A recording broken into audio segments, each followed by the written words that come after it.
दोस्तों, कई साल पहले एक संत हुए जिनका नाम था अच्युतानंद दास। उन्होंने यह भविष्यवाणी की थी कि एक शहर या कस्बा धरती में समा जाएगा। फिर काफी समय बीता और कुछ वैज्ञानिकों ने उत्तराखंड की जांच करी। उस जांच की रिपोर्ट में उन्होंने बताया कि उत्तराखंड का पूरा क्षेत्र आने वाले समय में भूमि में धंस जाएगा। और अब जोशीमठ को देखकर यही लगता है कि संत की भविष्यवाणी और वैज्ञानिकों की रिपोर्ट बिल्कुल सही हो रही है। दोस्तों, भारत विविधताओं का देश है। यहाँ आपको रीति रिवाजों से लेकर खान पान तक हर चीज अलग अलग देखने को मिलेंगी। साथ ही भारत देश प्राकृतिक संसाधनों का भंडार भी है, क्योंकि हम भारतवासी नदियों को माँ का दर्जा देते हैं, इसलिए नदियाँ हमारे लिए बेहद ही मायने रखती है। यहाँ आपको गंगा से लेकर सरस्वती नदी का संगम देखने को मिलेगा। लेकिन क्या आप जानते हैं कि उत्तराखंड देवभूमि से होकर कई नदियाँ गुजरती है। इसके साथ ही गंगा, जमुना और सरस्वती नदी का उद्गम भी उत्तराखंड से ही होता है। यहाँ पर कई सारी नदियाँ एक दूसरे से मिलती भी है। उत्तराखंड को शुरुआत से ही तप करने के लिए सबसे खास स्थान माना जाता है। ऐसा इसलिए क्योंकि पांडवों से लेकर कई महान राजाओं ने तप करने के लिए इसी भूमि को चुना था। सिर्फ यही नहीं, ध्यान लगाने के लिए कई ज्ञानी, महात्मा और महर्षि भी इसी जगह पर आते थे। दोस्तों, अब आप ये सोच रहे होंगे कि ये सारी जानकारी मैं आपको क्यों दे रहा हूँ। जैसा कि मैंने आपको वीडियो की स्टार्टिंग में ही बताया था कि जोशीमठ धरती में धंस रहा है। बात सिर्फ जोशीमठ की नहीं है, बल्कि इसके आसपास के जो भी इलाके हैं वे भी धरती में धंस रहे हैं। पूरे के पूरे पहाड़ दरक रहे हैं। अब आप यह समझ लीजिए कि संपूर्ण उत्तराखंड के नीचे एक ऐसा टाइम बॉम्ब फिट है जो कभी भी फट सकता है।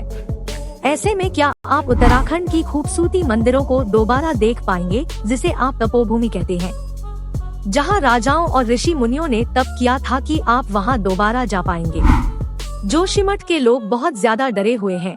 उनके पक्के घरों में दरारें आ गई है। कुछ मकान ढह गए तो कुछ मकानों को सरकार ने तोड़ने का आदेश दे दिया है। दोस्तों, आपको 2013 में उत्तराखंड में आई आपदा याद होगी कि कैसे उत्तराखंड जलमग्न हो गया था। मानो भगवान शिव का त्रिनेत्र खुल गया हो।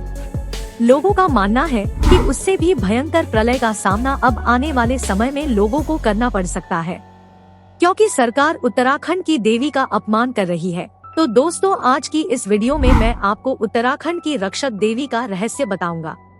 बद्रीनाथ धाम, केदारनाथ धाम, जोशीमठ का नरसिंह के मंदिर क्यों लुप्त हो जाएगा, डिटेल में जाने की। लेकिन उससे पहले मेरा आपसे एक छोटा सा निवेदन है कि इस चैनल को सब्सक्राइब और शेयर करिए और नीचे बॉक्स में एक बार सच्चे दिल से जय श्री हरि अवश्य लिखिए। चलिए शुरू करते हैं। दोस्तों, उत्तराखंड में अनेकों मंदिर हैं, लेकिन जोशीमठ में मौजूद नरसिंह देवता के मंदिर का इतिहास बेहद ही रोचक है। इस मंदिर के बारे में कहा जाता है कि यह लगभग 12,000 साल पहले बनाया गया था। इसे लेकर यह भी कहा जाता है कि प्राचीन समय में इस मंदिर की स्थापना किसी और ने नहीं बल्कि आदि गुरु शंकराचार्य ने की थी। कहा जाता है कि पौराणिक काल में इस जगह को कार्तिकेयपुर के नाम से जाना जाता था। जिस तरह इस मंदिर का इतिहास रोचक है, ठीक उसी तरह है इस मंदिर की पौराणिक कथा भी बहुत ही ज्यादा रोचक है।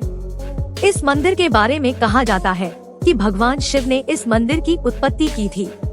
एक अन्य पौराणिक कथा के अनुसार आदि गुरु शंकराचार्य इसी जगह पर तपस्या किया करते थे। माना जाता है कि जब भगवान ने इस मंदिर की उत्पत्ति की थी, उसके बाद यहाँ आदि गुरु शंकराचार्य तपस्या करने लगी थी। मान्यता के अनुसार यह मंदिर आम लोगों के लिए बेहद ही खास है, क्योंकि यह मंदिर भविष्य में होने वाली घटनाओं को पहले ही बता देता है। जोशीमठ में स्थित नरसिंह के मंदिर, जहां भगवान बद्रीनाथ की शीतकालीन गद्दी है, यहाँ मंदिर में भगवान नृसिंह की एक प्राचीन मूर्ति है। भगवान नृसिंह की मूर्ति को लेकर कई तरह की मान्यताएं हैं। दरअसल नरसिंह भगवान की एक बाजू सामान्य है, जबकि दूसरा बाजू काफी पतला है, और यह बाजू साल दर साल पतला होता जा रहा है। मान्यता है कि जिस दिन नृसिंह भगवान का पतला हो रहा बाजू टूट जाएगा, उस दिन बद्रीनाथ धाम का मार्ग बंद हो जाएगा। दोस्तों, यहाँ पर एक शिला है जिस पर अभी स्पष्ट आकृति है। कहते हैं कि भगवान की यह आकृति धीरे धीरे उभर रही है। जिस दिन यहाँ आकृति पूरी तरह से उभर कर सामने आ जाएगी, उस दिन कलयुग का अंत निश्चित है। दोस्तों, ऐसा कहा जाता है कि अगर मरने से पहले 4 धाम की यात्रा कर ली तो जिंदगी सफल हो जाती है।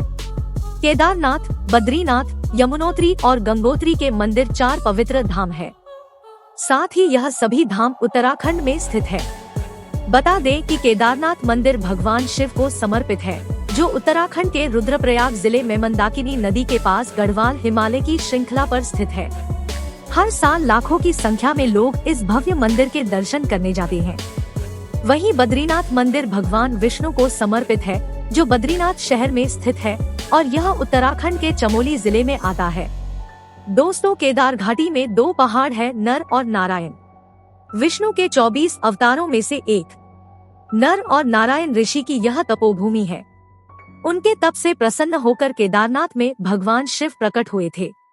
कहते हैं कि जिस दिन नर नारायण पर्वत एक हो जाएंगे, उस दिन बद्रीनाथ धाम और केदारनाथ धाम जाने का रास्ता बंद हो जाएगा। भगवान बद्रीनाथ के भक्त भगवान बद्रीनाथ के दर्शन उस मंदिर में नहीं कर पाएंगे जहां वर्तमान में वे दर्शन करते हैं, क्योंकि नर नारायण पर्वत के मिल जाने से बद्रीनाथ धाम लुप्त हो जाएगा। इसके बाद भगवान बद्रीनाथ के दर्शन भक्तों को भविष्य बदले में मिल सकेंगे। दोस्तों, क्या आपको पता है कि उत्तराखंड में एक ऐसी देवी माता की पूजा की जाती है जो हमारे 4 धामों की रक्षा करती है। कहते हैं कि यदि माता रक्षा नहीं करेंगी तो 4 धामों का अस्तित्व खत्म हो जाएगा। दोस्तों, माता का मंदिर अलकनंदा नदी के बीचों बीच स्थापित है और मंदिर में विराजमान है माँ धारा देवी। या मंदिर उत्तराखंड का बेहद ही प्रसिद्ध मंदिर है। माता धारा देवी के चमत्कारों को आज तक कोई भी समझ नहीं पाया। आपको बता दें कि साल 2013 में उत्तराखंड में आई महाप्रलय को लोग माता धारा देवी के गुस्से से जोड़ते हैं। वहाँ एक भारी देवी का मंदिर उत्तराखंड की रक्षक कहा जाता है। मैं श्रीनगर में एक हाइड्रोपावर प्रोजेक्ट के लिए रास्ता बनाने के लिए जन कल्याणकारी माता धारा देवी की मूर्ति को मूल स्थान से शिफ्ट कर दिया गया था, जिसके बाद उत्तराखंड के केदारनाथ में एक भारी तबाही आई, जिसमें हजारों जिंदगियां नष्ट हो गई। दोस्तों, धारी गांव की कुलदेवी मां धारा देवी है। गांव के निवासियों का मानना है कि सरकार 28 तारीख को फिर से मंदिर शिफ्ट कर रही है, मूर्ति विस्थापित कर रही है। लोगों को डर है कि एक बार फिर से माता के क्रोध का सामना पूरे उत्तराखंड वासियों को करना पड़ सकता है। जोशीमठ तो बस तूफान के पहले की शांति है। तो मित्रों को आपको हमारा आज का ये वीडियो कैसा लगा, नीचे कमेंट बॉक्स में जरूर बताइए। चैनल पर नए आए हैं तो उसे सब्सक्राइब करिए। खैर, मिलते हैं आपसे किसी नई वीडियो में किसी नए टॉपिक के साथ। जय हिंद।